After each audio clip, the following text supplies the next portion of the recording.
Jaclyn, congratulations on making it as far as you did.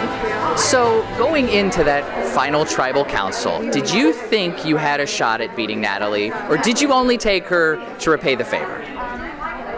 Honestly, after she laid out all of her gameplay, I was like, I don't have a shot in hell at winning. I know the jury, you know, so I didn't. And it's hard too, pitching an emotional story to those guys, you know, like, I don't know, I mean, they have feelings and stuff, but it would be, I think it would be different if it was like a bunch of mothers up there, so.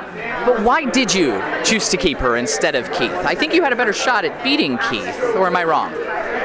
See, I had it in my head that Keith had all of those guys' votes on the jury. It just kept going through my head, and I had such a problem. It was hard for me to get around all those guys the entire season. So Keith going into the final three, I'm like, oh, he's a shoo-in. He's totally going to win.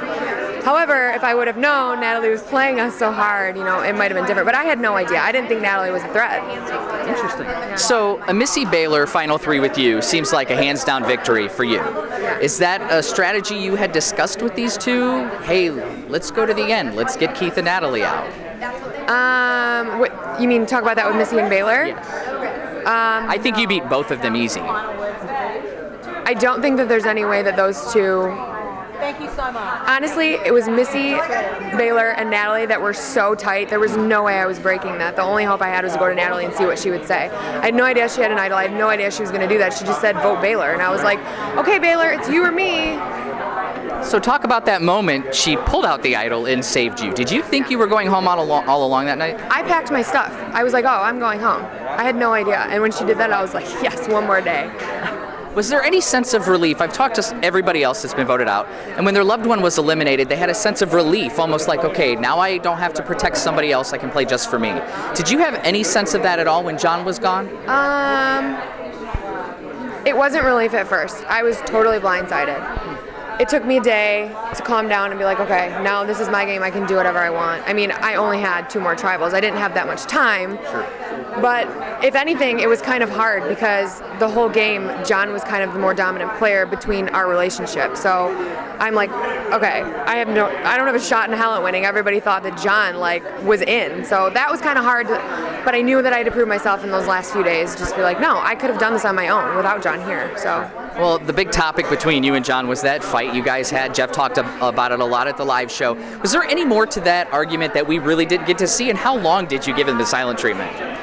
It was definitely a build-up the entire 30 however many days of me kind of battling for, you know, a spot in the whole dynamic of our alliance. Like, no, I'm in this. I'm making decisions with Jon. So it was that, and it was just him kind of pushing me aside was the cherry on top.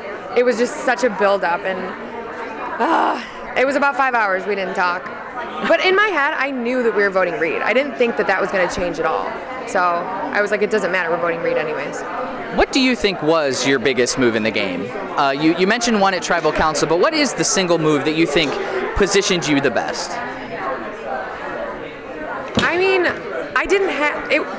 I literally came from the bottom at Coyopa. I wasn't in a position to make any moves.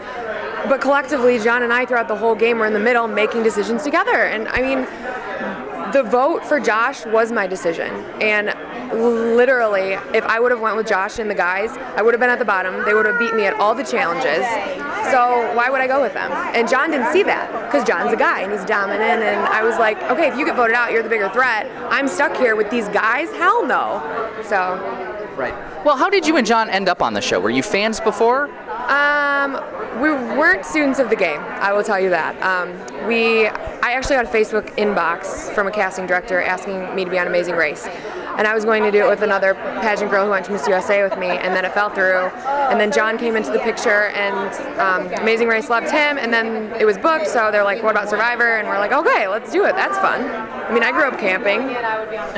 So you'd never seen the show before? No, I've seen the show, yeah. But we stopped watching it for, I mean, all through college. Like, I never watched it. So we watched it before we went on the show to study Blood vs. Water, and then the season that was airing at the time. But we weren't students of the game. I mean, I don't know if that's apparent or not, but it is what it is. All right, and what is next for you and Jon? You're engaged. Any wedding date? No wedding date yet. Kind of waiting till all this settles down to pick a date. We just moved back to Michigan from LA, and he's going to dental school, and I'm going back for hygiene, dental hygiene. So. All right, well, congratulations on making you as far as you did. It was nice to meet you.